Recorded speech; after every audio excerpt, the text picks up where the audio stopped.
ICC champion ট্রফির উদ্দেশ্যে ঢাকা ত্যাগ করার পূর্বে বাংলাদেশ দলের অধিনায়ক নাজমুল হোসেন শান্ত বলেছিলেন, তাদের লক্ষ্য শিরোপা জয় করা।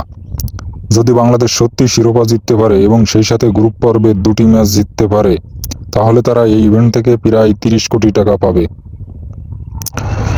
2017 সালের পর প্রথমবারের মতো আইসিসি চ্যাম্পিয়ন ট্রফির প্রত্যাবর্তনে 8টি দল $2.24 মিলিয়ন মূল্যের বিশাল পুরস্কারের জন্য প্রতিযোগিতা করবে। রানার্স আপরা পাবে $1.12 মিলিয়ন আর সেমিফাইনালিস্টরা পাবে $560,000। 2017 সালের আসরের তুলনায় মোট পুরস্কারের পরিমাণ 53% বৃদ্ধি পেয়ে $6.9 মিলিয়ন পৌঁছায়ছে। চ্যাম্পিয়ন ট্রফিতে প্রতিটি ম্যাচই গুরুত্বপূর্ণ হবে।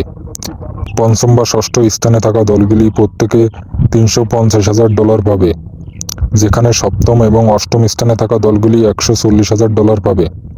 এছাড়াও এই ইভেন্টে অংশগ্রহণের জন্য 8টি দলই নিশ্চিতভাবে $125,000 পাবে। 2025 সালের সংস্করণে 8টি দল 4টি করে দুটি গ্রুপে বিভক্ত।